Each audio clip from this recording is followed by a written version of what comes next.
Everyone is missing this as Los Angeles Lakers are forced to an impossible decision as it pertains to Jordan Goodwin. There is one key wrinkle in his deal, and some details have been revealed surrounding it that changes the outlook of the Lakers' decision as it pertains to Jordan Goodwin. We're going to break that down and discuss what it means going forward as the Lakers are forced into not only an impossible decision, but one that has to be made in the next 24 to 48 hours. Stay tuned for all that in this episode, but before we get into it, if you're part of the percentage who aren't subscribed to the channel, this is the place to be for daily Lakers content. We're on the road to the big goal of 20,000 subscribers, so if you're enjoying it, make sure to hit the subscribe button. We should also have a video following tonight's game, so make sure you stay tuned for that post-game video. But ladies and gentlemen, there's a lot to go over today. Now, obviously, the date today is February 28th, and that's going to be a very crucial date to remember as we go through this video because Jordan Goodwin, he's coming off of a very, very good game against the Minnesota Timberwolves yesterday night and really gave the Lakers a burst of energy in the second half there.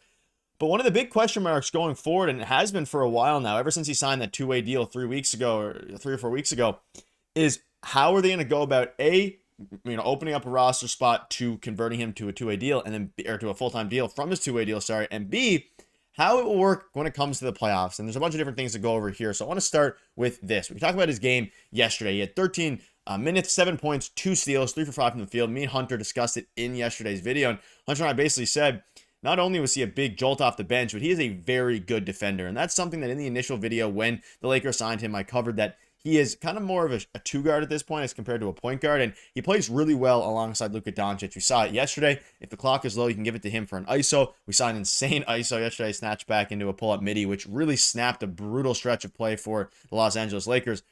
But he's able to get buckets. We've seen that throughout his entire, 3 weeks with the Lakers and a month with the Lakers. But he's also a fantastic defender, which is something that the Lakers lack as it pertains to a point of attack defender, especially on the smaller guards. And the question now is, how are they going to convert him to a standard contract? You see this article that dropped here, why the Lakers must convert Jordan Goodwin to a standard contract. The Lakers have seen the emergence of Goodwin as an important role player. And Goodwin signed a two-way contract with the Lakers on the 7th and has quickly cemented himself as a key player off of the bench. Let's dive into why LA must sign him to a standard contract. And there's a bunch of different reasons. Again, they signed him on February 7th, so almost a month ago.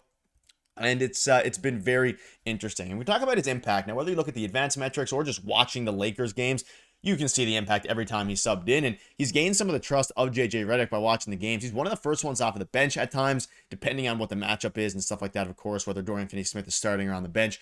Goodwin's impact. Goodwin has come in and had an immediate impact as a defender and a rebounder for the Lakers. The 26-year-old makes all the little plays and a connector in units alongside Luka and LeBron. He's averaging 7, 4, and 1 with a steal per game with efficient shooting splits. While Goodwin's efficiency will likely drop at some point, his impact in the defensive end of the floor and ability to crash the floor should earn him a roster spot. And that's the biggest thing that we've seen with Jordan Goodwin. He has been a very good rebounder. And for a team in the Los Angeles Lakers that don't have a ton of rebounders and a ton of size, Jackson Hayes is a solid rebounder. They rely on a lot of their other wings and guards in this case to get rebounds, whether that be Jordan Goodwin, LeBron James, Luka Doncic. Doncic had 13 boards yesterday, I believe it was, and LeBron had 17 rebounds. So combining almost 30 or right on 30 rebounds from those two guys is going to help you a lot, especially on the defensive glass. But by having a guy like Jordan Goodwin able to, and we've seen JJ Redick trust Jordan Goodwin to go out, play alongside LeBron and Luka and be a connecting piece, whether that be creating shots off the dribble, being the point of attack defender to help give Luka Doncic a break when they're attacking him consistently in the pick and roll and all these different things.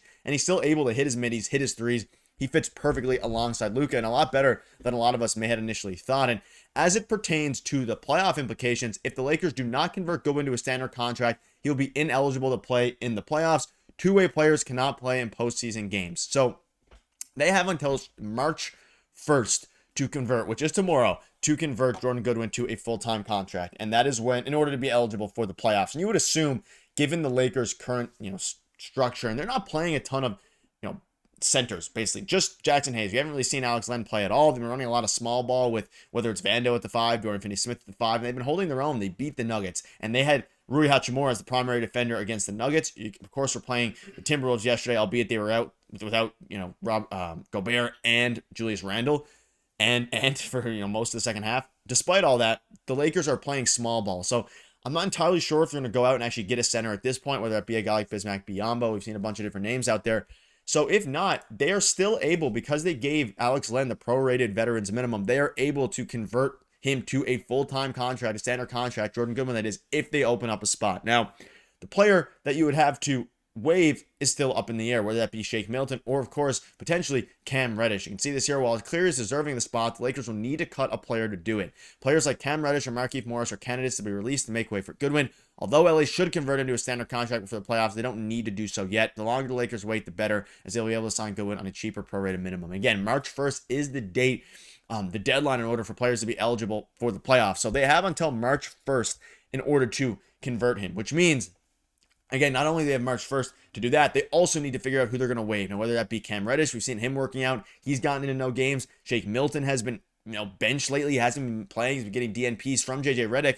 And a part of that is because of how good Jordan Goodwin has been. Like, Jordan Goodwin does a lot of the things that the Lakers were hoping Shake Milton could do. Would be a facilitator a little bit off of the bench, be a decent scorer, and that's what Jordan Goodwin has been. He's been the connecting piece between Luka and LeBron, especially when, whether it be LeBron dealing with, some injuries, Luka Doncic, his calf, all these different things, right?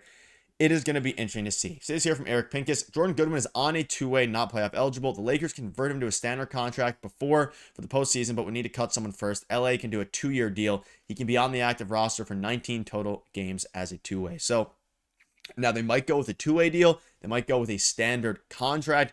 It is going to be very, very interesting. Again, they have until March 1st, which is tomorrow, because February is a short month here, and people and fans in general are clamoring for it. At what point do the Lakers give Jordan Goodwin a standard contract and waive somebody? He's playing like he wants to be here, and he could be big in the playoffs. Can't use two-way players, and that's the biggest thing.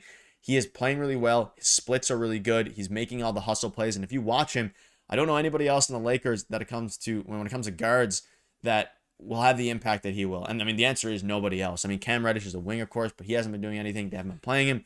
Shake Milton. As it pertains to wings and guards, Goodwin is your best option. That's how we saw him be one of the first off the bench in the game, alongside, of course, Dorian Finney-Smith. And now, as Hachimura deals with an injury, you have LeBron dealing with some ailments, of course, Luka Doncic as well. You start to think about, you're going to have to, unless you expect a lot of these guys to just go beast mode and play 35 minutes a game, you're going to have to, rely on some bench players, especially down the stretch as they are going through the gauntlet of games that they are in. You're playing some great competition as it pertains to, again, the Clippers tonight. You played the Timberwolves yesterday, and you're climbing up in the Western Conference, and having a bench player like Jordan Goodwin will help, because you can't rely on LeBron James at the age of 40 to be a beast like we know he is, but at 33 and 17 is just absurd. So let me know down below what your thoughts are on that. Speaking of the Lakers being scary, Paul Pierce went out and spoke about it a little bit after the Nuggets win and said, the Lakers are looking scary. They're looking like a real threat to the West, because I don't see the teams in front of them with the experience out of Denver, because Nuggets got the best player in the league. And you just have a lot of people are starting to realize, Austin Reaves as well, him seeing some very high praise from a lot of the former NBA players. And Austin Reaves is a big part I haven't mentioned in this. Like, he also helps give Austin Reaves some, breaks off of the bench as well. Whether that can be creating, again, Jordan Goodwin's not going to be the big facilitator that Austin Reaves is, but he can be a good defender and help Austin Reaves, take a break, because he is usually guarding the opposing team's best perimeter player. But that'll wrap it up. Let me know down below what your thoughts are. Thank you guys.